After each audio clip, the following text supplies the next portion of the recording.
श्रीयुतपदकमलं श्रीगुरुन् वैष्णवांश्च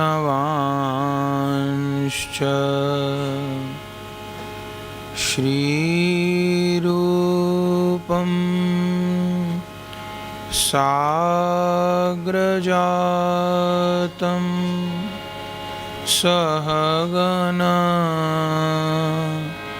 रघुनाथान्वितं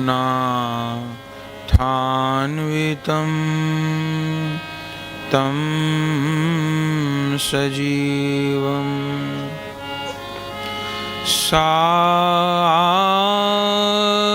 साद्वैतं सावधूतं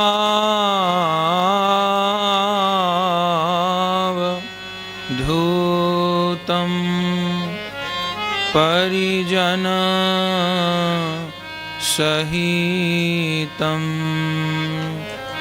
श्रीकृष्ण चैतन्यदेवं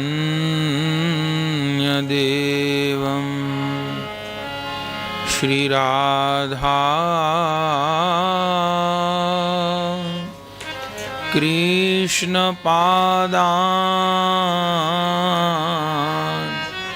सहगण ललिता श्रीविशाखान्वितांश्च हरे कृष्ण कृष्ण कृष्ण हरे हरे हरे राम राम राम हरे हरे। भक्त भक्ति भगवंत गुरु चतुर नाम वपु एक, तिनके पद वंदन किए नाशहि विघ्न अनेक। बार बार वंदन करूं श्रीनाभा आभाएन, जिन काढ़्यो गाभा वेद को श्री भक्तमाल रस देन। प्रियादास जी के पद कमल वंदों बारंबार, कीनी भक्ति रस बोधिनी टीका अति सुख सार। भगवद भगतन चरित जे गाये अधिक मिठास, बार बार वंदन करूं धन श्री नारायण दास। हरि जी आय विराजिए, कथा सुनो इतिहास। तुम श्रोता भक्त माल के, तुम पद रज हम दास। जो हरि प्राप्ति की आस है, तो हरि जन गुण गाय। नत सुकृत भुज बीज ज्यों, जन्म जन्म पछताय। चार जुगन के भक्त जे, तिनके पद की धूर। सर्वस सिर धरि राखी हों, मेरी जीवन मूल। अज्ञानतिमिरान्धस्य ज्ञानाञ्जनशलाकया चक्षुरुन्मिलितं येन तस्मै श्रीगुरवे नमः। वाञ्छाकल्पतरुभ्यश्च कृपासिन्धुभ्य एव च पतितानां पावनेभ्यो श्रीवैष्णवेभ्यो नमो नमः। श्रीगुरुचरणकमलेभ्यो नमो नमः। सन्तचरणकमलेभ्यो नमो नमः। श्री गुरु प्रेमानंदे निताय गौर हरि बोल। श्री गुरु प्रेमानंदे निताय गौर हरि बोल। श्री गुरु प्रेमानंदे निताय गौर हरि बोल। निताय गौर राधे श्याम जय।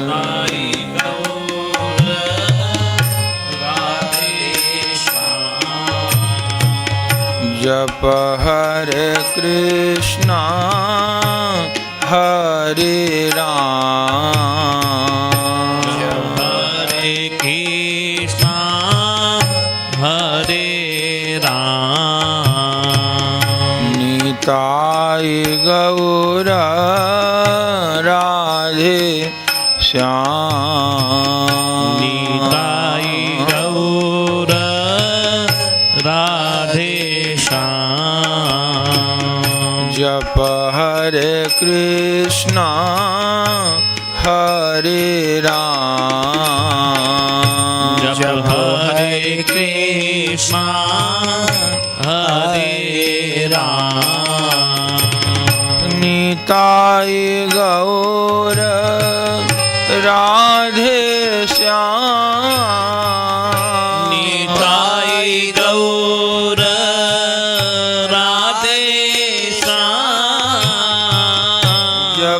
हरे कृष्णा हरे राम। जप जप हरे कृष्णा हरे राम। गौरी शंकर सीताराम।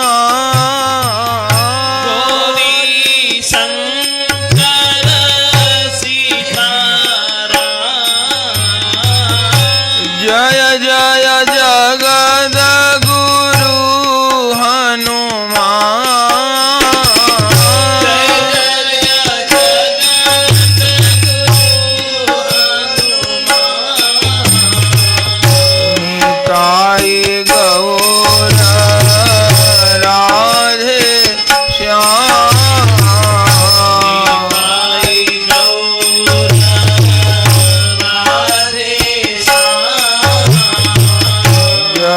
हरे कृष्णा हरे राम। जप हरे कृष्णा हरे राम। निताय गौर राधे श्याम। निताय गौर राधे श्याम। जप हरे कृष्णा हरे राम। जप हरे कृष्णा हरे राम। भक्तमाल जी को करूं प्रणाम। भक्तमाल जी को करूं प्रणाम। सब भक्तन को करूं प्रणाम।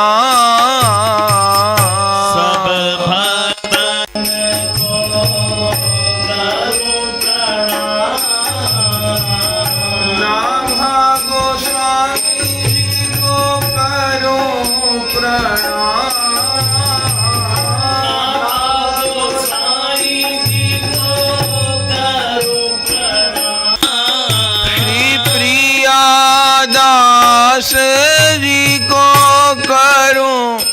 प्रणाम। प्रियादास जी को करूं प्रणाम।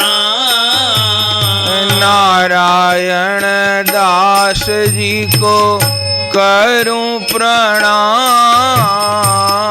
नारायण दास जी को करूं प्रणाम।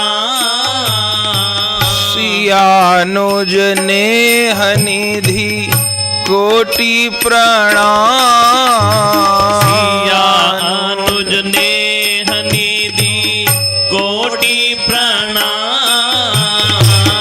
सतगुरु जी को कोटि प्रणाम। सतगुरु जी को कोटि प्रणाम। मेरे सतगुरु जी को कोटि प्रणाम। मेरे सतगुरु जी को कोटि प्रणाम। ऐसी करुणा करिए दान। ऐसी करुणा करिए दान। ऐसी करुणा करिए दान। ऐसी करुणा करिए दान। भक्त चरित्रन करूं बखान। भव चरितन करूं बखान। भक्त चरित्रन करूं बखान। भक्त चरितन करूं बखान। हरि गुरु वैष्णव को यश गान। हरि गुरु वैष्णव को यश गान। हरि गुरु वैष्णव को यश गान। हरि गुरु वैष्णव को यश गान। भक्त माल जी को करूं प्रणाम। भक्त माल जी को करूं प्रणाम।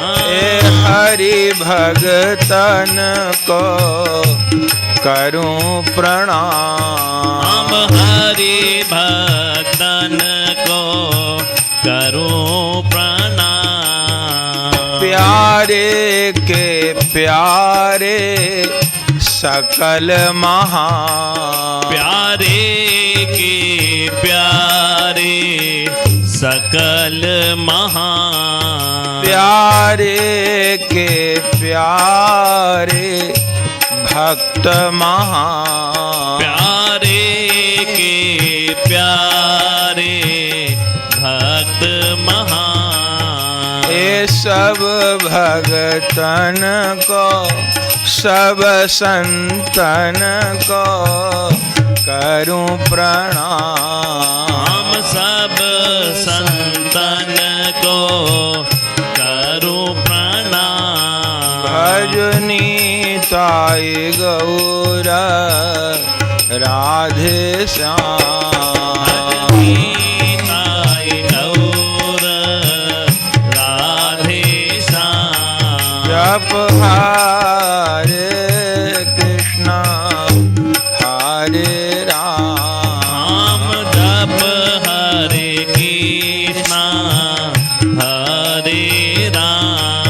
भजनी ताई गौर राधे श्याम। भजनी ताई गौर राधे श्याम। जप हरे कृष्णा हरे राम। जप हरे कृष्णा हरे राम। राधे श्याम।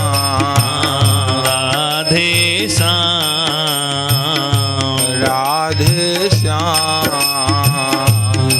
राधे श्याम राधे श्याम राधे श्याम।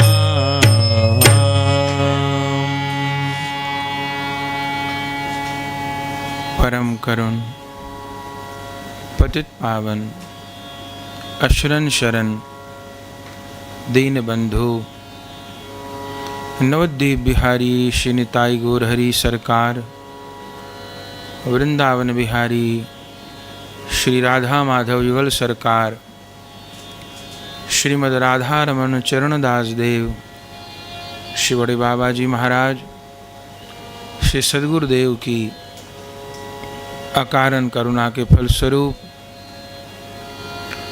श्री धाम वृंदावन में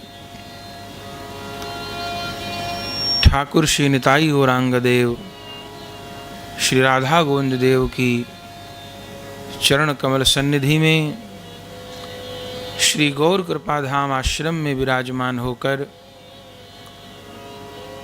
108 दिवसीय श्री भक्तमाल जी की कथा श्रवण करने का हमें आपको सौभाग्य प्राप्त हो रहा है, जिसमें आज इस 108 दिवसीय दीर्घ कथाक्रम का तृतीय दिवस है। कल श्री कर्माबाई जी के पावन चरित्र को हम आप स्मरण कर रहे थे। एक राजस्थान की बेटी जो कोई बहुत पढ़ी लिखी नहीं थी, कोई राजा की बेटी नहीं थी, एक जाट परिवार में, किसान के परिवार में जन्मी एक सामान्य कन्या के रूप में, और खिचड़ी भोग लगा के ठाकुर को मोल ले लिया, खिचड़ी में मोल ले लिया भगवान को, और केवल इस धराधाम पर 19 वर्ष विराजमान रहीं, और उस 19 वर्ष की कुल आयु के अति अल्प काल में वो कर दिया जो शायद कोई 19 जन्म में न कर पाए। माता पिता के घर ठाकुर जी को खिचड़ी साक्षात रूप से पवाई, फिर विवाह के उपरांत पति का देहांत, फिर नदी में जगन्नाथ जी की प्राप्ति, और फिर कैसे जगन्नाथपुरी ठाकुर जी का खिचड़ी पाने आना, और भेद खुल गया कि ठाकुर रोज रोज कर्माबाई के यहाँ खिचड़ी पाने आते हैं, और जगन्नाथ मुझ में कौशल्या वाला, माँ यशोमती वाला भाव रखते हैं। ये विचार के वो कर्माबाई अत्यंत विरह व्याकुल हो गई, और 19 वर्ष की अवस्था में भगवान की उस प्रेम खुमारी में, श्री जगन्नाथपुरी में जगन्नाथ की स्मृति में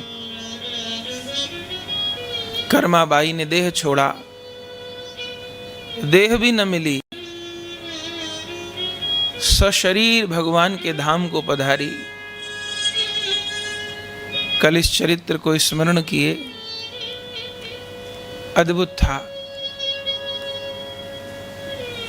हर भक्त का चरित्र अद्भुत है बंधुओं। आज श्री राका बांका जी का चरित्र स्मरण करना है। हर भक्त अपने आप में पूर्ण है, हर भक्त में सारे सद्गुण विराजमान होते हैं, लेकिन कोई एक गुण विशेष रूप से प्रतिष्ठित होता है। आज जिन भक्तों की चर्चा करनी है, राका और बांका, ये दोनों पति पत्नी हैं। राका पति का नाम है, बांका उनकी पत्नी का नाम।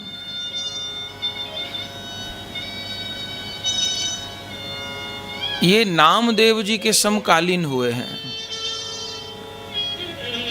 पूर्व की कथाओं में आप YouTube चैनल के माध्यम से भी, टीवी चैनल के माध्यम से भी खूब प्रेम पूर्वक नामदेव जी का चरित्र श्रवण कर चुके हैं।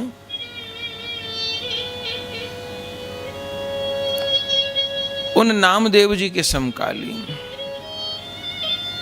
इस 108 दिवसीय श्री भक्तमाल कथा में विशेषकर उन भक्तों के चरित्रों को प्राथमिकता दे रहे हैं जो चरित्र विस्तार से कहे नहीं गए हैं, जो पूर्व में अच्छे से कहे जा चुके हैं। उन चरित्रों को न कहकर जो अभी कहने से रह गए हैं उनको कह रहे हैं, क्योंकि भक्त चरित्र तो अनंत हैं, एक जन्म थोड़ा है भक्तों की कथा कहने के लिए। तो राका बाका जी कौन थे? महाराष्ट्र में पंढरपुर धाम है, सब जानते हैं पंढरपुर की महिमा, जहां भगवान अपनी कमर पर हाथ धरे खड़े हैं, जहां द्वारिकाधीश और स्वयं द्वारिकाधीश की पट्ट महिषी श्री रुक्मणी जी भी कमर पर हाथ धरे विराजमान हैं। कथा नामदेव जी के चरित्र में भी हम लोग सुनते हैं, सब जानते हैं कि पूर्व समय में पंढरपुर में एक पुंडरीक नामक भक्त रहते थे, जो अपने माता पिता के प्रति भगवत भाव रखते थे और माता पिता की सेवा करते थे। उनकी मात पितृ भक्ति से रीझ करके श्री कृष्ण और रुक्मणी जी उस पुंडरीक भक्त को दर्शन देने आए।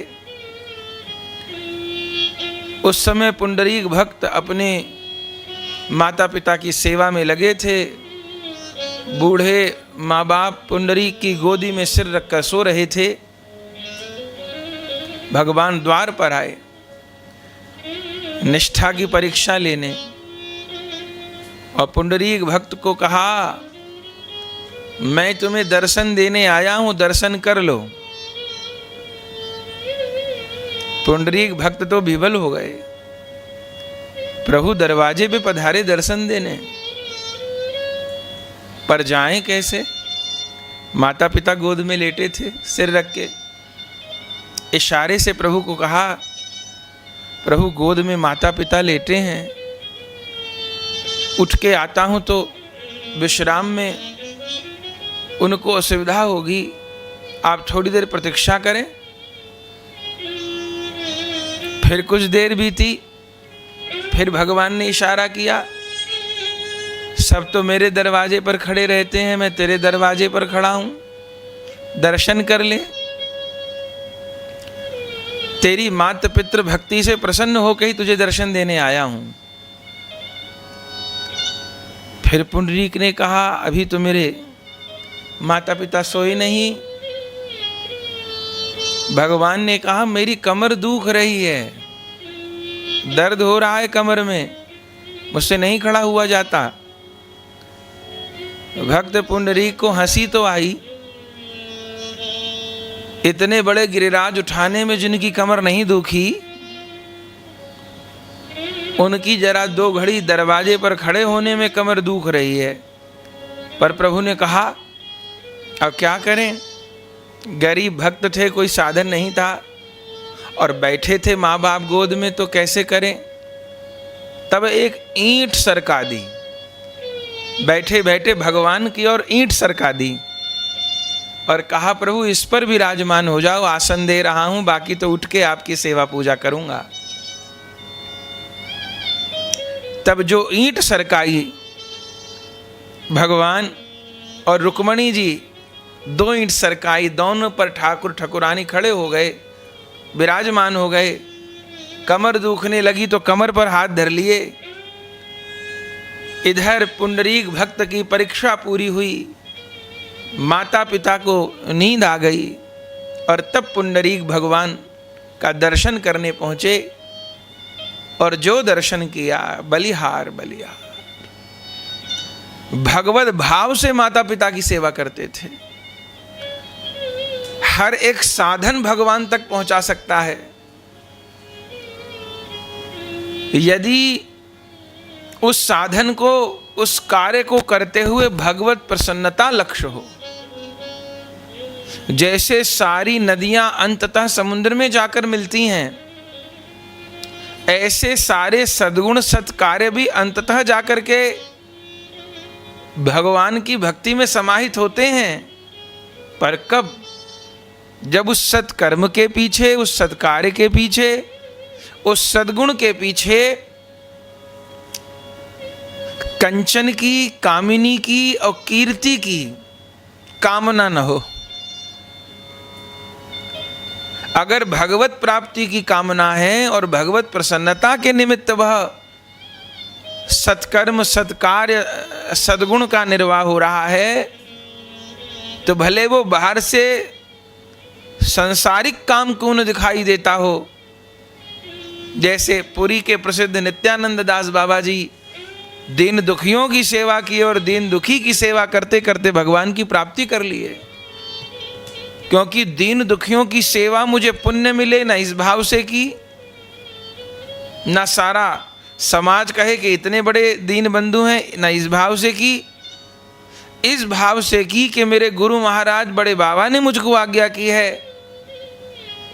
कि सबके भीतर जगन्नाथ विराजमान हैं, तो गुरु की आज्ञा का पालन करना है और इन कोढ़ी रोगियों के रूप में जगन्नाथ मुझसे सेवा ग्रहण कर रहे हैं। तो परिणाम यह हुआ कि कोढ़ी लोगों की, रोगी लोगों की सेवा करते रहे और अंततः श्री जगन्नाथ के चरण कमलों की प्राप्ति हुई। तो बंधुओं, पुंडरीक भक्त को भगवान का दर्शन प्राप्त हुआ, भगवान बड़े राजी हुए और फिर वर मांगने को कहा। वर देने ही तो आए थे। जब वर देने को कहा तब पुंडरीक भक्त ने इतना ही कहा, प्रभु अब बार बार वर की बात कहते हो तो और कोई वर नहीं चाहिए, वर देना है तो ये दो कि ऐसे ही देखत रहो जन्म सुफल करी मानो, प्यारे की भामती भामती के प्राण प्यारे, जुगल किशोर ही जानो, छिन न टरो पल हो न इत उत, रहो एक ही तानो, श्री हरिदास के स्वामी श्यामा कुंज विहारी, सौ मन रानो, ऐसे ही देखत रहो जन्म सुफल करी मानो। वर देना चाहते हो गोविंद तो यही वर दो, आप आते तो अच्छे लगते हो, जाते अच्छे नहीं लगते हो, अब यहीं रहो, अब कहीं जाना नहीं है। बलिहार कैसे भगवान अपने प्रेमियों के बस होते हैं। ठाकुर ने कहा ठीक है, दोनों को रहना पड़ेगा। क्यों? क्योंकि द्वारिका जी में आपके बिना रुक्मणी जी का और रुक्मणी जी का आपके बिना मन नहीं लगेगा। ठीक है, दोनों रहेंगे। तो मेरा नाम क्या होगा? बोले देखो, नाम तो भक्त लोग रखते हैं। जैसे वृंदावन के ठाकुर वृंदावन बिहारी, अवध के ठाकुर अवध बिहारी, चित्रकूट में विराजे तो चित्रकूट बिहारी, पंचवटी में विराजे तो पंचवटी बिहारी, गहबर वन में विराजे तो गहबर वन बिहारी, और गिरिराज जी में विराजे तो गिरिराज धरण गोवर्धन नाथ। तो यहाँ विराजमान भये तो ठाकुर जी का नाम क्या होगा? तब पुंडरीक ने कहा आपका नाम होगा पुंडरीक नाथ। पुंडरीक उनका नाम था, भक्त का पुंडरीक के नाथ, पुंडरीक नाथ, फिर पंडरी नाथ, पांडुरंगा, तो भगवान का नाम हो गया पंडरीनाथ। और उस धाम का नाम, उस गांव का नाम पंडरपुर हो गया। पुंडरीकपुर हुआ, फिर थोड़ा समय के साथ शब्द बदल जाते हैं तो पंडरपुर हुआ। तो वह ठाकुर जो एक भक्त के आह्वान पर, एक भक्त के प्रेम के वशीभूत होकर प्रकट हुए, उन ठाकुर जी को पंडरीनाथ कहते हैं। और उस धाम को उन ठाकुर जी और उन भक्त के नाम पर पंडरपुर कहते हैं। पूरी महाराष्ट्र की भूमि अति धन्य है बंधुओं। महाराष्ट्र की भूमि ने भी खूब भगवत भक्त प्रदान किए, खूब शूरवीर प्रदान किए। राजस्थान की भूमि ने अगर महाराणा प्रताप जी दिए, तो महाराष्ट्र की भूमि ने छत्रपति शिवाजी जैसे दिए। और महापुरुषों का तो क्या कहना, ज्ञानदेव जी, नित्यानंद जी, मुक्ताबाई जी, श्री तुकाराम जी, श्री नामदेव जी, गोरा कुम्हार जी, नरहरि सोनार जी, कहाँ तक नाम गिनवाए जाए। इन भक्तों का एक समूह था, समूह था इन भक्तों का एक, जो ये सब समकालीन नरहरि सोनार, गोरा कुम्हार, मुक्ताबाई, जनाबाई, जिन महापुरुषों ने संग संग भजन किया।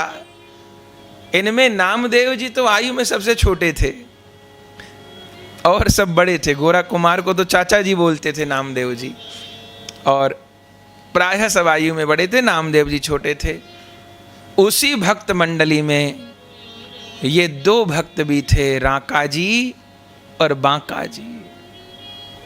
और इस भक्त मंडली की एक खासियत थी, सोचिए, ये लीला 1300 और 1400 संवत की है। इन महापुरुषों की लीलाएं 1300-1400 संवत के बीच की हैं लीलाएं। और आप देखिए कि इस भक्त मंडली में हर बिरादरी में जन्म लेने वाले भक्त थे। नरहरि सोनार, गोरा कुम्हार, नामदेव जी छिपा, कपड़ा छपाई का जो काम करते, और श्री राका बाका जी ब्राह्मण कुल में। राका जी का जन्म विक्रमी संवत 1347 में हुआ था, मार्ग शीर्ष शुक्ल पक्ष द्वितीया तिथि गुरुवार को। राका जी के जो पिताजी थे उनका नाम था श्री लक्ष्मी दत्त जी, ऋग्वेदी ब्राह्मण थे। उनकी पत्नी थी श्री रूपा देवी जी। दोनों पति पत्नी की संतों में बड़ी निष्ठा थी और पंढरपुर विराजते थे, तो पंढरीनाथ का दर्शन सुलभ था और तमाम महात्मा महापुरुष लोग आया ही करते थे। तो भगवत दर्शन भगवत सेवा के साथ में संत दर्शन और संत सेवा का अवसर भी उनको निरंतर मिलता था। निरंतर संत सेवा करते थे और संत सेवा का प्रताप था कि एक दिन उन लक्ष्मी दत्त ब्राह्मण की संत सेवा से प्रसन्न होकर एक दिन स्वयं गोविंद ही संत रूप में आ गए। एक प्रसंग है कि एक सेठ जी थे, भक्ति करते थे, गुरु जी से हरि नाम ग्रहण किया हुआ था, सत्संग करते थे, भजन करते थे। गुरु जी ने एक कार्य और बताया हुआ था उनको। क्या? बोले प्रतिदिन पंछियों को दाना डाला करो, जल रखा करो। गर्मी का समय है तो इस तरफ भी ध्यान रखना चाहिए, घर के ऊपर छत पर कोई व्यवस्था हो तो कोई जल का पात्र खुला रख दो भर के, और पंछी प्यासे होते हैं तो ये एक सेवा होती है, दाने की व्यवस्था बने अच्छी बात, जल की व्यवस्था बन जाए, जिससे जो बने। तो वो सेठ जी अपने घर के ऊपर पंछियों के लिए दाना और जल की व्यवस्था करते थे, पंछी खूब पाते थे, बड़ी अच्छी बात है। बहुत दिन हो गए उनको पंछियों को दाना डालते, पंछी पाते रहे। अब तो पूरी छत भर जाती थी उनकी पंछियों से, चूंकि पंछी को पता चल जाता है, समय पर पंछी पहुंच जाते कि सेठ जी का दाना डालने का समय हो रहा। बहुत दिन हो गए करते करते। एक बार मन में विचार आया, गुरु जी ने ये पंछियों को दाना डालने की सेवा दी, अच्छी बात है, पर गुरु जी ने कहा था कि सबके भीतर भगवान है, तो पंछियों को दाना डालने से भी तुमको भगवान की कृपा का अनुभव होगा। तो अभी तो मुझे अनुभव नहीं हुआ, ऐसा मन में विचार आया। एक दिन की बात, मान सरोवर के दिव्य धाम के दिव्य सरोवर के आकाश में हंस उड़े जा रहे थे। संयोग से उन सेठ जी के घर के ऊपर से निकले। निगाह झुका के देखा तो देखा किसी की छत पर बड़े सारे पंछी जुटे हुए हैं। और तो समानता तो नहीं होती, पर हंसों को लगा कि हमारी बिरादरी के प्राणी जुटे हैं, देखें जाके क्या हो रहा है। तो नीचे उतरे तो देखा कोई सेठ दाना डाल रहे हैं और तमाम पंछी लोग पा रहे हैं। सोचे कि चलो हम भी उतर आते हैं। तो वो हंस जो थे, राजहंस, वो उतर आए। उनको देख के सारे पंछी तो किनारे हो गए। अब दाना तो हंसों खाना नहीं था, पर रहे। उसी समय सेठ तो वहां पर थे ही। सेठ को दर्शन हो गया उन हंसों का।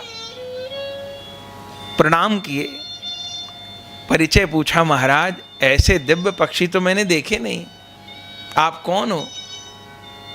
तब उन राजहंसों ने अपना परिचय दिया, हम इस स्थूल जगत के नहीं, दिव्य मान सरोवर के हंस हैं हम। अच्छा, तो आपको तो भगवान का दर्शन होता होगा? हाँ। तो महाराज भगवान तक मेरा संदेश पहुंचाना कि वो एक अधम भी आपकी कृपा की बाट देखता है, इस अधम पर कब कृपा होगी? ठीक है, हम भगवान का जब दर्शन होगा प्रार्थना करेंगे और वो अवश्य तुम पर कृपा करेंगे। तो कृपा आशीर्वाद दिया, सेठ ने प्रणाम किया, फिर हंस लोग उड़ गए और जहां पहुंचना था वहां पहुंच गए।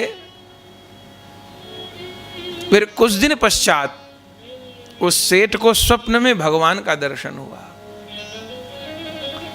और भगवान ने कहा कि हमारे राजहंसों ने तेरी सिफारिश की और तब तो दर्शन देना ही था।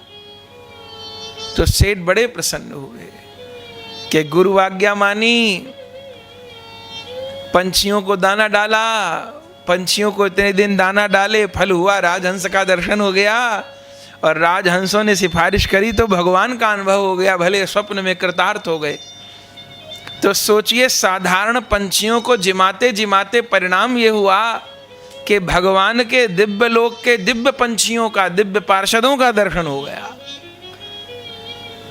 ऐसे ही जो राका जी के पिताजी थे लक्ष्मी दत्त जी, वह ऋग्वेदी ब्राह्मण थे और संत सेवा में उनका बड़ा प्रेम था। प्रतिदिन संत सेवा करते थे और संत सेवा का ही प्रताप था कि उनकी संत सेवा से प्रसन्न होकर के, या ये कहिए संत सेवा का प्रतिफल देने के लिए एक दिन स्वयं गोविंद ही संत के रूप में आ गए।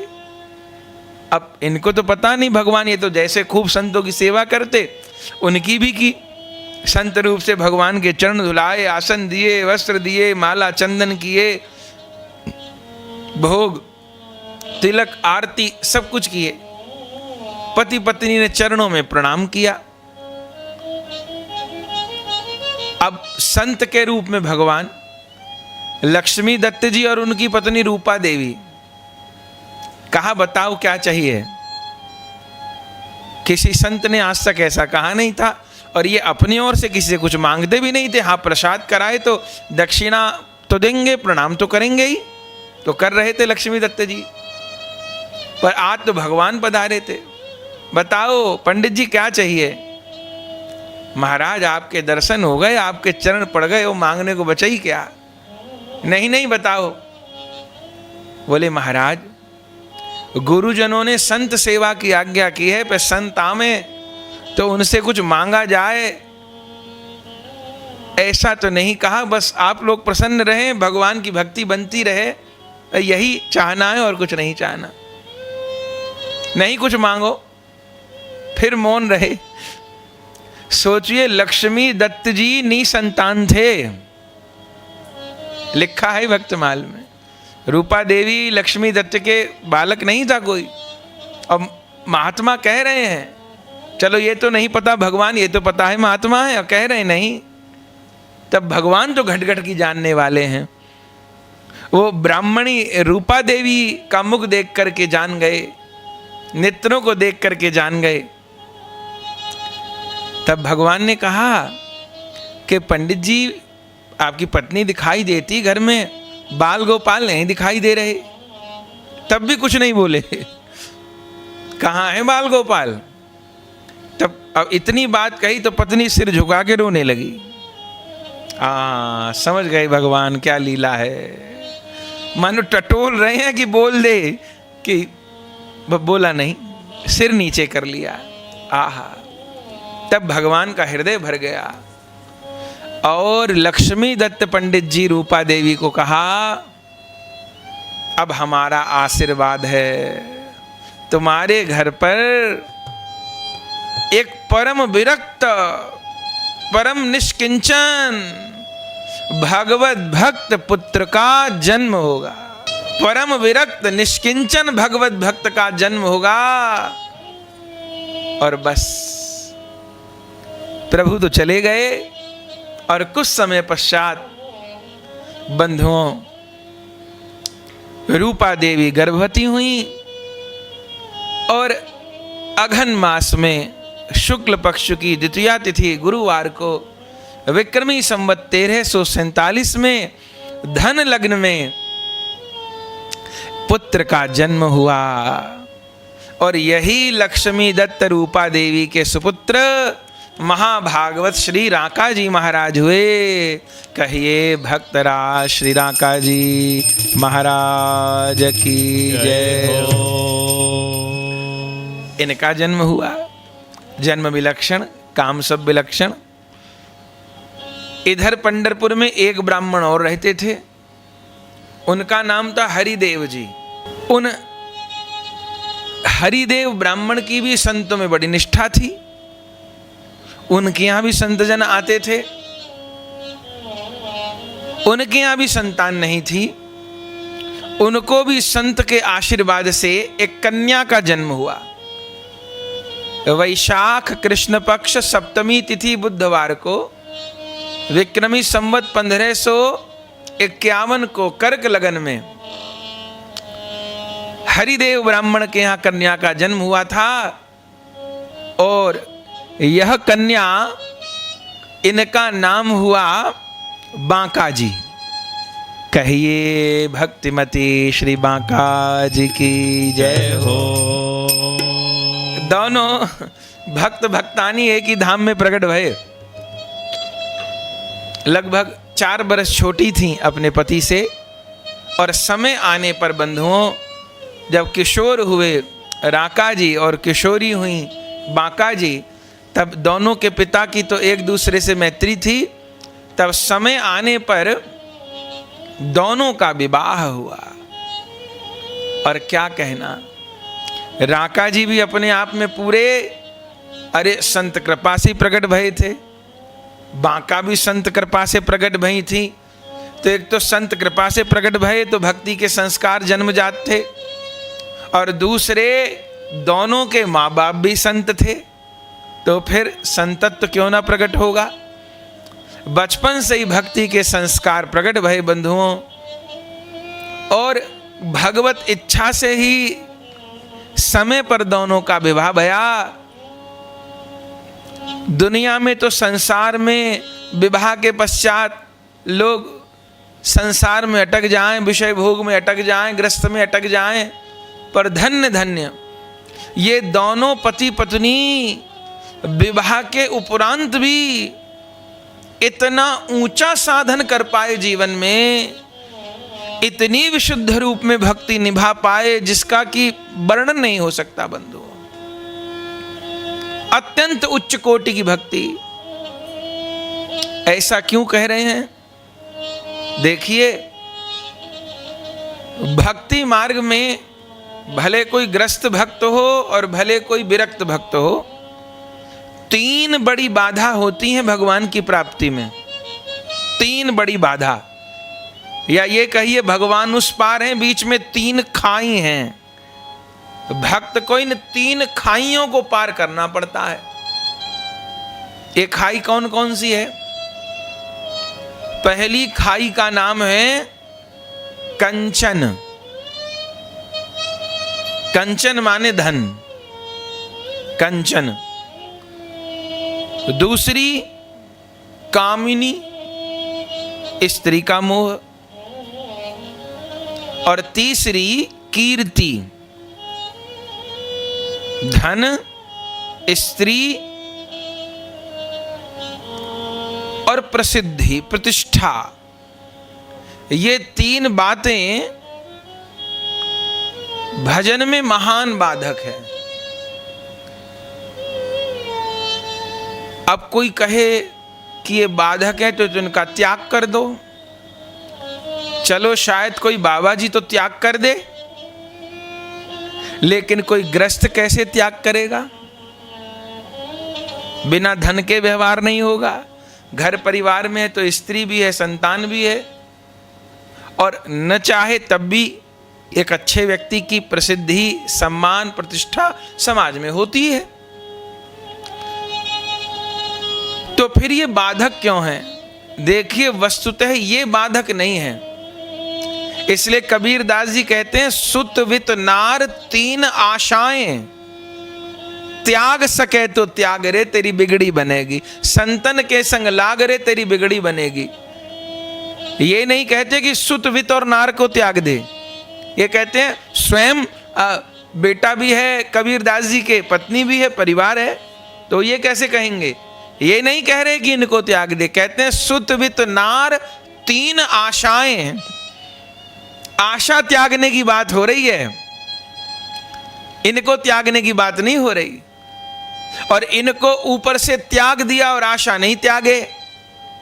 भले कपड़ा रंग लिए, भले दिखाने के लिए विरक्त हो गए, तो कोई लाभ विशेष नहीं होने वाला। आशा को त्यागना है। कंचन की, कामिनी की और कीर्ति की। जब तक शरीर है, इन वस्तुओं से व्यवहार तो करना पड़ता है, एक वैष्णव को भी, एक संसारी को भी। पर संसारी इन सब को अपना मानकर व्यवहार करता है, और एक संत, एक वैष्णव, एक भक्त, एक सच्चा प्रेमी इनको प्रभु का मानकर व्यवहार करता है। व्यवहार तो करते हैं। जैसे नौका पानी पे चलती है, रेत में नहीं चलती। लेकिन नौका पानी पे चलती है, पानी के संपर्क में रहती है, बिल्कुल ठीक बात है। लेकिन जब तक नौका पानी के ऊपर रहती है तब तक खतरा नहीं, पार हो जाएंगे बैठकर। अब नौका तो नीचे से गीली होगी, पानी में रहेगी, पर खतरा नहीं, पार हो जाएंगे, क्योंकि नौका जल के ऊपर है। खतरा उस दिन से शुरू होता है, डूबने की संभावनाएं उस दिन से बढ़ने लगती हैं जब नौका जल पे नहीं, जल नौका पे आने लग जाता है। तब फिर जो नौका भी चल रही थी वो डूब भी जाएगी, डूबने लगेगी। तो बंधुओं, ऐसे ही एक कंचन, कामनी और कीर्ति की बात है। अब इस पंच भौतिक जगत में तीनों वस्तु हैं, प्रचुर मात्रा में हैं, और कितना बचिए व्यवहार भी करना पड़ेगा। पर बस समझ इतनी हो। देखिए, बड़ी बड़ी बातें कह देना आसान है, प्रवचन कर देना आसान है बंधुओं, निभाना कठिन है। अब बहुत ज्यादा ऐसा न करो वैसा न करो, ठीक है, कहने में क्या जाता है, जब व्यवहार के धरातल पर उतरिए तो बड़े बड़े डिग जाते हैं। तो इसका वैज्ञानिक रूप समझना होगा। इस शरीर को धारण किए हैं, संसार में हैं, काम भी रहेगा, क्रोध भी रहेगा, लोभ भी रहेगा, मोह भी रहेगा, अहंकार भी रहेगा, विकार भी रहेंगे, कंचन भी रहेगा, कामनी भी रहती, कीर्ति भी रहती।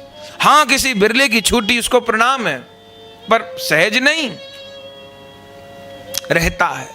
ये पंच भौतिक देह तब तक रहता है, किसी न किसी के ज्यादा अनुपात में कम पर अंश रहता है, और है तो फिर मुक्त हो गए कैसे माना जाएगा, रहता है। लेकिन अंतर है, ये विकार एक संसारी के ऊपर हावी रहते हैं, विमुख के ऊपर ये हावी रहते हैं, और जो वास्तव में भगवान के भजन से जुड़ गया है उसकी भक्ति इन पर हावी रहती है। नौका तो चलती है जल में, पर भक्त की नौका पर जल नहीं आता, वो तो अपनी नौका में सैकड़ों को बिठा के पार कर देता है, पर नौका जल में ही रहती है, सत्य बात है। हाँ, मीराबाई जी जैसे हो कह सकते हैं कि भव सागर अब सूख गयो है, पर मीरा बनना मजाक नहीं है। वो मीरा जी जैसों की बात है कि भव सागर अब सूख गयो है। अब हम सबके लिए सूखेगा पता नहीं, नौका वाला काम बढ़िया, सूखे न सूखे।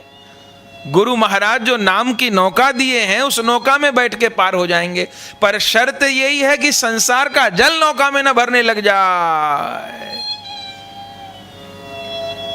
तो ये कंचन, कामनी और कीर्ति, ये तीन खाई हैं। और कबीर बाबा तो बहुत ऊंची बात कहते हैं, जबकि इतनी सहज नहीं, पर फिर भी कबीर तो कबीर है ना। कबीरदास जी कहते हैं, कंचन तजना सहज है, जबकि सहज नहीं है, पर कबीरदास जी फिर भी कहते हैं, समझिएगा दोहे को, कंचन तजना सहज है और सहज तिया को नेह। तिया का नेह छोड़ना भी सहज है, लेकिन मान बड़ाई ईर्षा दुर्लभ तजना ये। अटपटा दुआ कहते हैं, कंचन तजना सहज है, सहज नहीं पर हाँ कोई छोड़ दे, बड़ी बात। सहज तिया को नेह, कोई स्त्री का मोह छोड़ दे कठिन, पर हो सकता है कोई छोड़ दे। लेकिन कंचन की खाई पार कर लिए, कामनी वाली खाई पार कर लिए, पर मान बड़ाई ईर्ष्या दुर्लभ तजना ये। मान बड़ाई और दूसरे को अपने से आगे बढ़ते हुए देखकर ईर्ष्या, ये बवाल नहीं छूटते, बड़ी कठिनाई होती है इनमें। तो ये कंचन, कामनी और कीर्ति तीन बड़ी खाई हैं। पर गोस्वामी तुलसीदास जी तो रामायण में कहते हैं, जिस समय भगवान श्री राम वाल्मीकि जी से कहते हैं ना, वन जाते हुए रहने के स्थान बताओ मुझे, कहाँ रहूं, तो उस समय वाल्मीकि जी के मुख का ये दोहा है श्री रामचरितमानस का, जाहि न चाहिय कबहु कछु, तुम सन सहज स्नेह, बसउ निरंतरता सुर, सोराउर निज गे। जिसको कुछ नहीं चाहिए और भगवान में जिसका सहज स्नेह है, बसउ निरंतर तास उर। हे गोविंद, हे रघुनाथ, आप निरंतर उसके उर में निवास करते हैं, उर बिहारी होकर। अरे उसका उर तो आपका निवास स्थान है, निज गेह है। बसव निरंतर तासुर, सो राउर निज गेह। बलिहार तो चाह मिटी चिंता मिटी, मनुआ बेपरवाह। जाको कछु नहीं चाहिए, सोई शाहन को शाह। अब चाह जगत की रहेगी तो गोविंद की चाह नहीं होगी, और अगर गोविंद मिलन की चाह, भगवत प्रेम प्राप्ति की चाह हृदय में उदय होगी तो स्वयं धीरे धीरे जगत की वस्तुओं से आकर्षण कम होने लग जाएगा, जगत की चाह छूटने लग जाएगी। हमारे श्री रूप गोस्वामी पाद भक्ति रसामृत सिंधु में कहते हैं ना, भुक्ति मुक्ति स्पृहा यावत पिशाची हृदय वर्तते, तावद भक्ति सुखस्यात्र कथम अभ्युदयो भवेत्। रूप गोस्वामी जी कहते हैं, जब तक भुक्ति माने कि सांसारिक भोग और मुक्ति मोक्ष की लालसा रूपी पिशाचिनी हृदय में बनी रहती है, तब तक उस हृदय में भक्ति सुख कैसे उदय हो सकता है? नहीं हो सकता। बंधुओं, श्री प्रहलाद जी सप्तम स्कंद में जिस समय नरसिंह भगवान की स्तुति करते हैं और श्री नरसिंह भगवान बार बार वर मांगने के लिए कहते हैं, तो प्रहलाद जी बहुत सुंदर बात कहते हैं। भागवत जी में नरसिंह भगवान को क्या कहते हैं? यस्त आशीष आशास्ते न सभृत्य स वै वणिक। हे प्रभु, जो सेवक अपनी कामनाओं को पूर्ण करने के लिए आपको भजता है, मेरी दृष्टि में वो सेवक नहीं है, वो तो लेन देन करने वाला वणिक है। गोस्वामी तुलसीदास जी कहते हैं, तुलसी अद्भुत देवता आशा देवी नाम, सेये शोक समर्पई विमुख भय अभिराम। विनय पत्रिका में गोस्वामी तुलसीदास जी कहते हैं,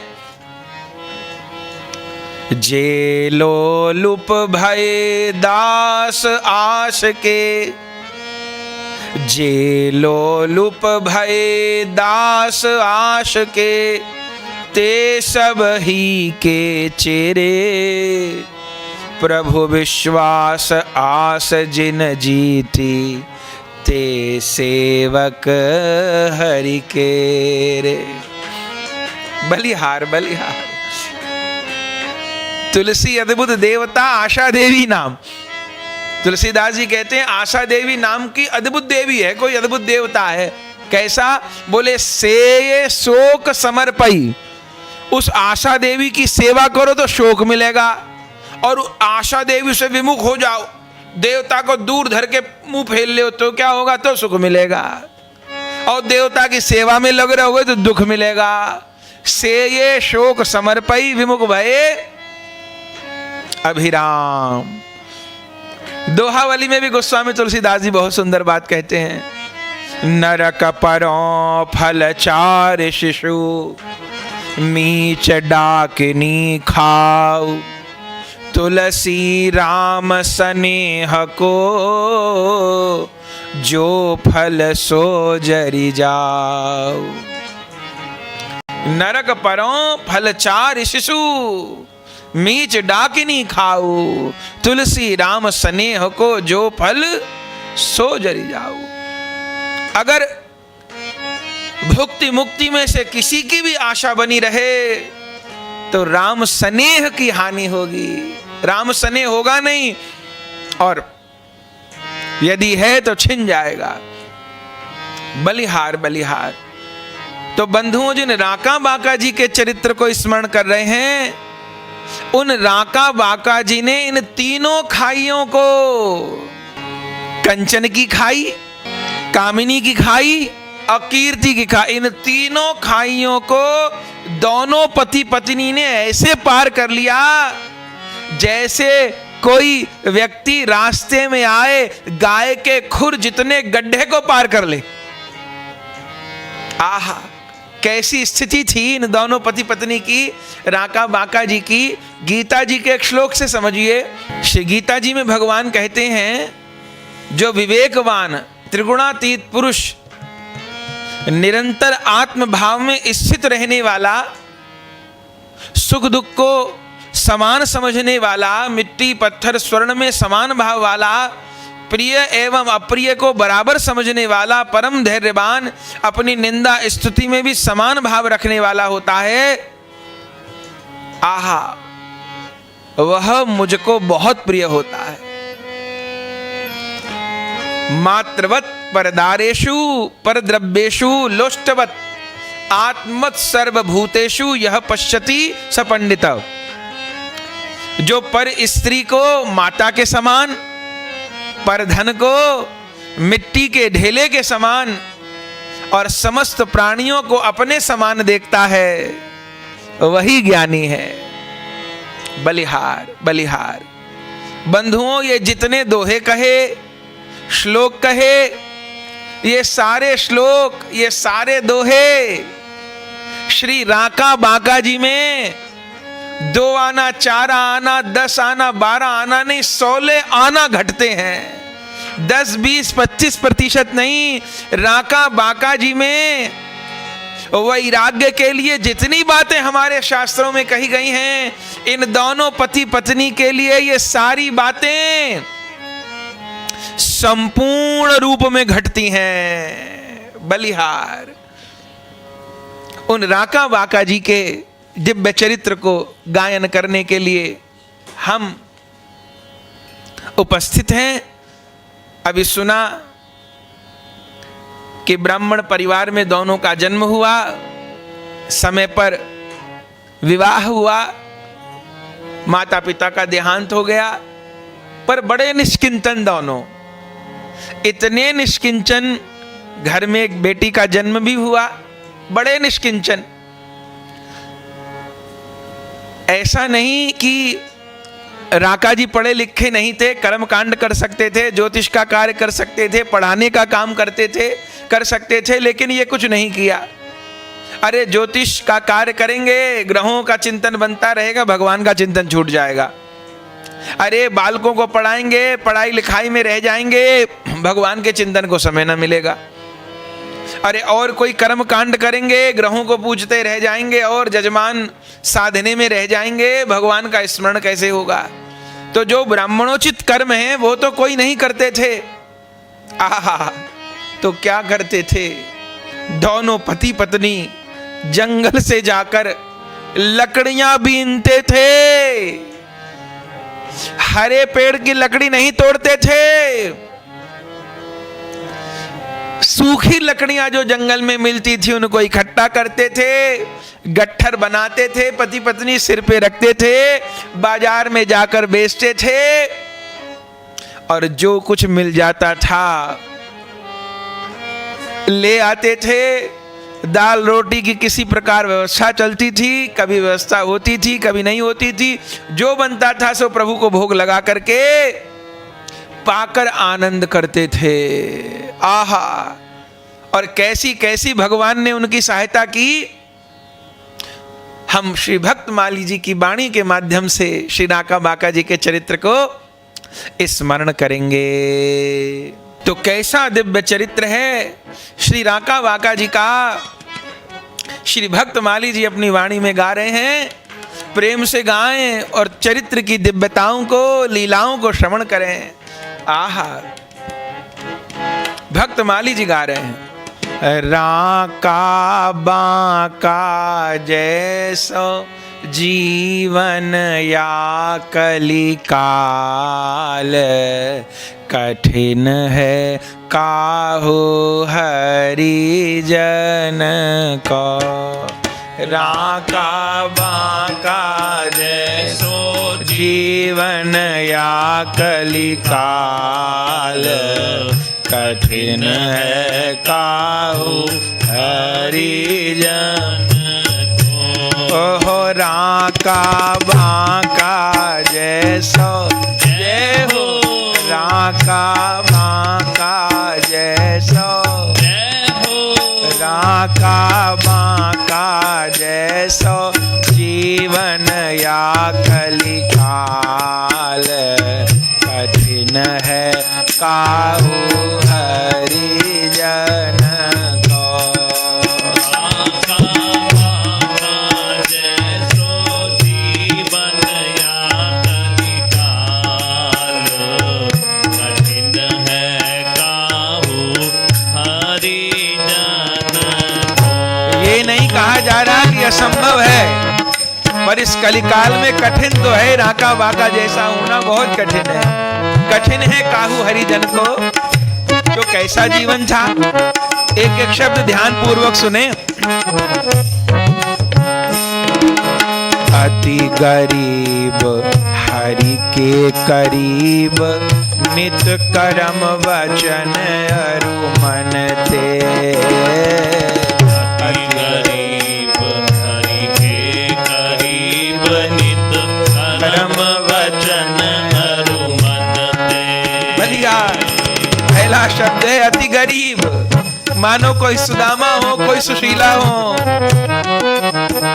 थोड़े गरीब नहीं, कितने गरीब, अति गरीब।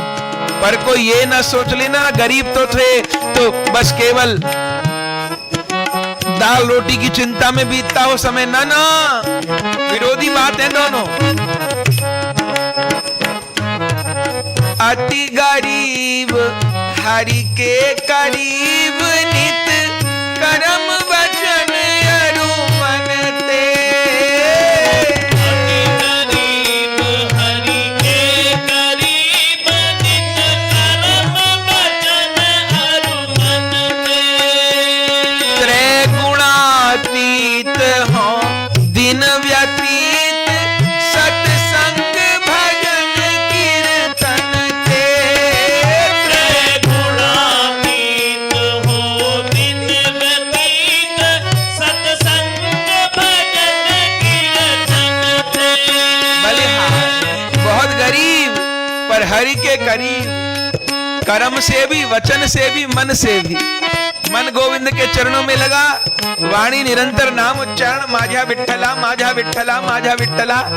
और कर्म, हर कर्म को भगवत सेवा मान के करें। तो अति गरीब हरि के करीब, नित कर्म वचन अरु मन ते। त्रैगुणातीत बलिहार, जिन गुणों को बड़े बड़े न लांग पाए भगवत भक्ति के प्रभाव से, दोनों पति पत्नी गुणातीत। कोई कहेगा कैसे हो गए, तो युक्ति बता रहे कैसे हो गए। त्रैगुणातीत हो दिन व्यतीत, सत्संग भजन कीर्तन ते। त्रैगुणातीत हो दिन व्यतीत, सत्संग भजन कीर्तन ते। अरे उनके सत्संग ने, भजन ने, हरि नाम संकीर्तन ने उनको गुणातीत कर दिया। और स्थिति कैसी महाराज, बलिहार बलिहार, कैसी स्थिति। जिनके पीछे पीछे, जय हो, जिनके पीछे पीछे, जय हो, जिनके पीछे पीछे फिरे नंद को लाल, पुनीत करे निज तन को। जिनके पीछे पीछे फिरे नंद को लाल, पुनीत करे निज तन को। राका बाका जैसो जीवन या कलिकाल, कठिन है काहू हरिजन को। राका बाका जैसो जीवन या कलिकाल, कठिन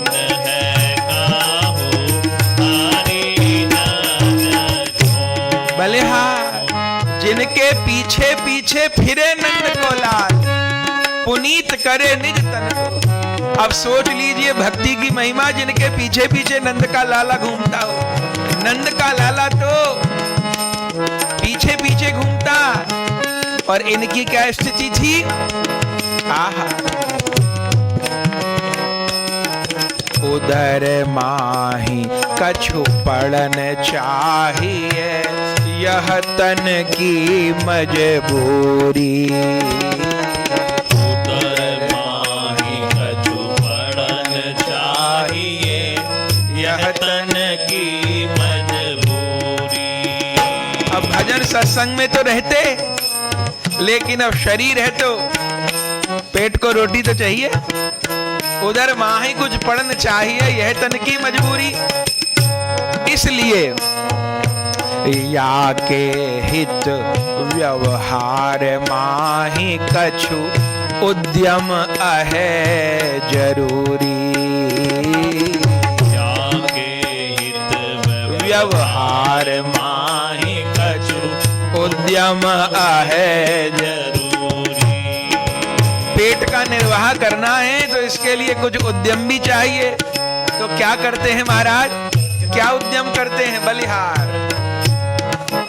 जंगल जाके लकड़ी, जंगल जाके लकड़ी, जंगल जाके लकड़ी तोड़े सूखी डाल। न छेड़े ये हरित वन को, जंगल जाके लकड़ी तोड़े सूखी डाल। ना छेड़ेंगे हरित वन को। राका बाका जैसा, राका बाका जैसा, राका बाका जैसा जीवन या कलिकाल। कठिन है काऊ हरिजन को।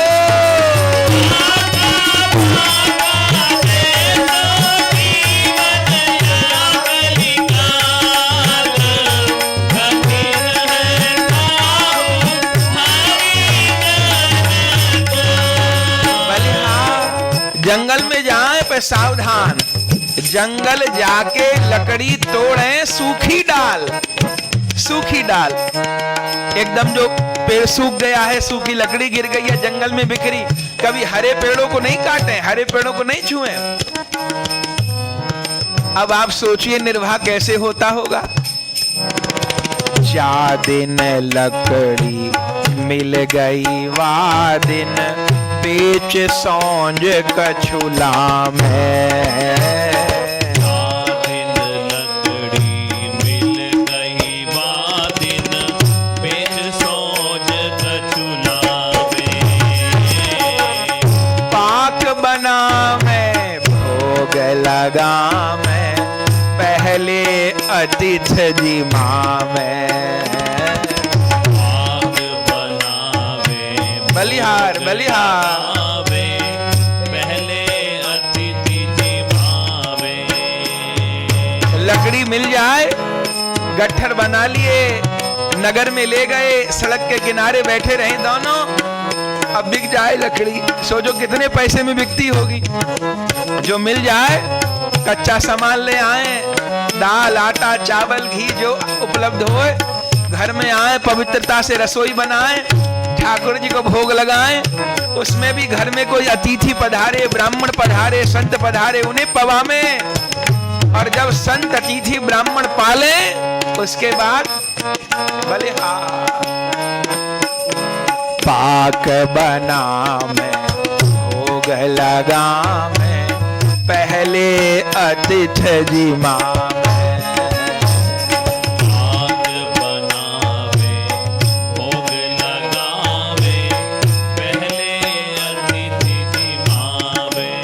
पीछे शीत प्रसादी, जय हो पीछे शीत प्रसादी, जय हो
जिमा दें, जो सामग्री होए बनावे, भोग लगावे, अतिथि ब्राह्मण संत को जिमाए, और जो शेष बचे पीछे शीत प्रसादी। शीत माने संतों की झूठन, बचा प्रसाद, जो बचे सो पावे, क्योंकि आदेश यही शास्त्र को आदेश माने, भक्ति शास्त्र को, गुरुजन को आदेश माने। बलिहार और लकड़ी बीने तो कितनी सावधानी से बीने। पकड़ी गैल गेह की खाली, मिली न जा दिन लकड़ी। पकड़ी गैल गेह की खाली, मिली न जा दिन लकड़ी। बलिहार जंगल चले जाएं, अब पूरे घूमे, लकड़ी न मिली सूखी, तो क्या करें। बलिहार बलिहार। एक वैष्णव को जीवन कैसा हो। अरे एक वैष्णव के द्वारा तक चींटी को भी दुख प्राप्त नहीं हो।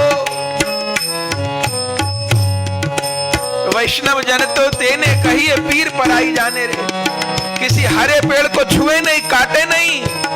अगर सूखी लकड़ी नहीं मिले तो क्या करें। दोनों नाम जपते लौटाएं वापिस। पकड़ी गैल गेह की खाली, मिली न जादे लकड़ी। लकड़ी नहीं मिली, खाली हाथ। और आपस में क्या बात करें। पति कहे, अरे ठीक हुआ लकड़ी न मिली, लकड़ी मिलती बांधनी पड़ती, बाजार में बेचने जाते, तब कुछ पैसा इकट्ठा, फिर परचून लेते, फिर बनाते, फिर भोग लगता, फिर कब पाते। पत्नी उनसे भी आ गए, कहे इतनी बात क्यों सोच रहे, जल्दी चलो। आज जितना समय लकड़ी बेचने में, पैसा लाने में, कच्चा सामान लाने में, बनाने में बीतता, आज वो सारा समय भी कीर्तन और कथा में जाएगा। अरे आज तो गोविंद की बड़ी कृपा।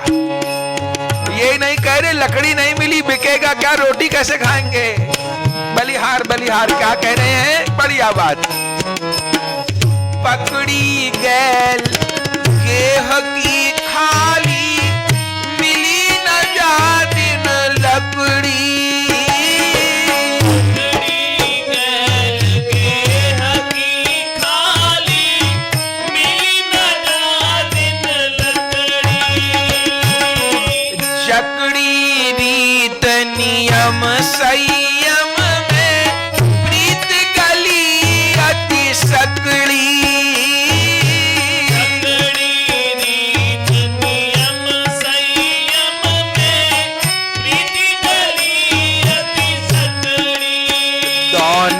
कीर्तन गामे, दोनों कीर्तन गामे,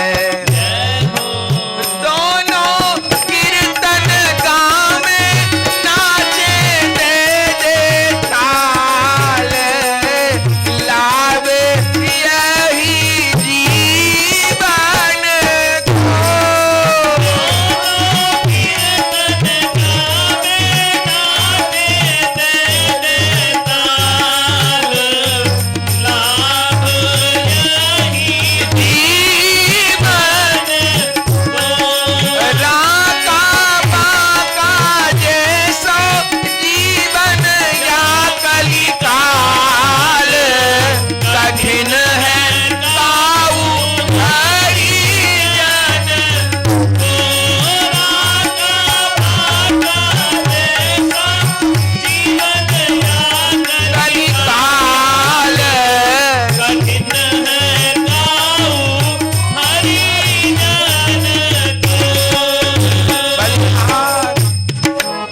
नहीं मिले तो कोई बात नहीं, 8 बज गए, खूब जोर कीर्तन हो रहा, आनंद हो रहा, लेकिन कई बार तो 2-2 दिन हो जाए, पति पत्नी शिकायत नहीं करें, कभी भी गोविंद को शिकायत नहीं करी। कबहु ना प्रभु से कोई शिकायत, कबहु न कोई अर्जी। कबहु न प्रभु से गाइए बंधुओं गाइए। कबहु न कोई अर्जी। अरे शिकायत तो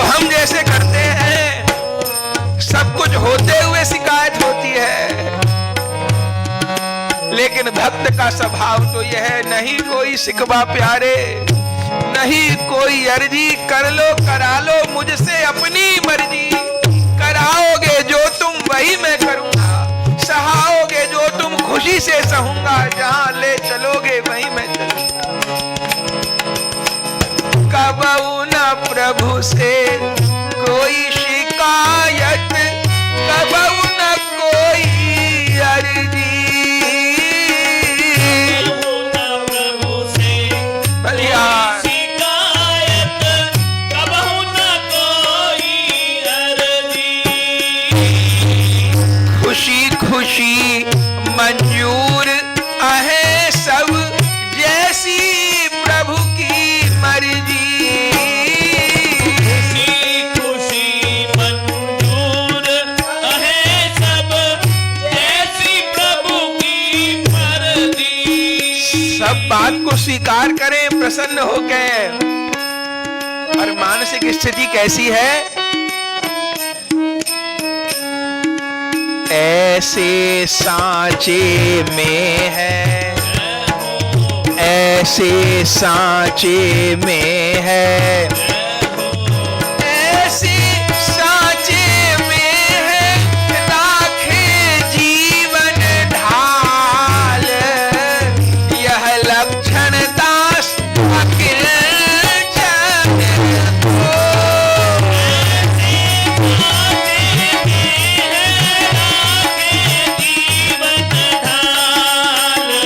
यह लक्षण दास अकिल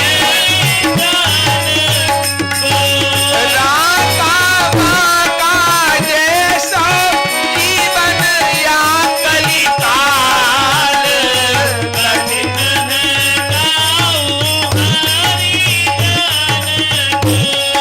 आनंद हो गया, आनंद हो गया बंधुओं। कैसी स्थिति है? इसी सांचे में अपने जीवन को ढाल रखा है। यहाँ यूं भी वाह वाह है, यहाँ त्यों भी वाह वाह है। जैसा प्रभु रखे, जैसे रखे राम जी रहना चाहिए। और बंधुओं, जिस वैष्णव का, जिस साधक का, जिस बड़भागी का जीवन इस ढाल में ढल गया है, वह गोविंद को कैसा लगता है? अरे गोविंद तो गीता में कहते हैं बंधुओं, ऐसे जन निष्काम हृदय हैं, अतिशय प्रभु के प्यारे। ऐसे जन निष्काम हृदय हैं, अतिशय प्रभु के प्यारे। ऐसे निष्काम भक्त भगवान को कितने प्यारे हों। सुदामा कितने प्यारे हैं, नरसी कितने प्यारे हैं, नामदेव, कबीर बाबा, गोसाई तुलसीदास जी, सूरदास जी, निष्किंचन महात्मा कितने प्यारे ठाकुर को। कथा आप लोग सुन चुके हैं, विचारिएगा। ऐसे जन निष्काम हृदय हैं, अतिशय प्रभु के प्यारे।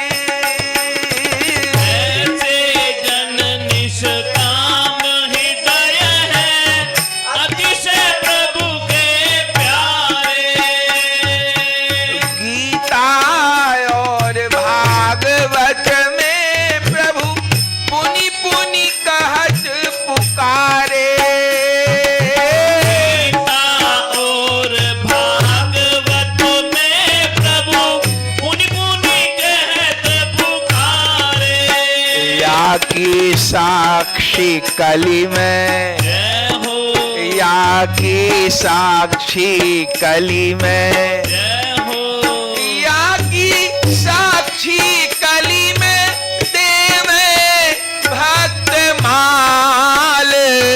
इतिहास है जो भगतन को।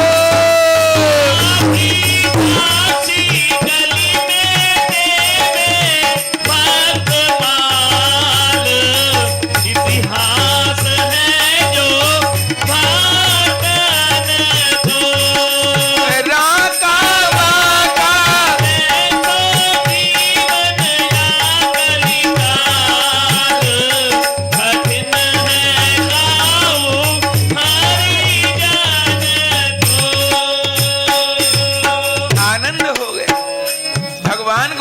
निष्किंचन भक्त बहुत प्रिय हैं। गीता जी, भागवत जी में भगवान बार बार ये बात कहते हैं, और ऐसे भक्तों का प्रमाण ग्रंथ ही तो ये भक्तमाल है जिसका आश्रय हम आप ग्रहण कर रहे हैं।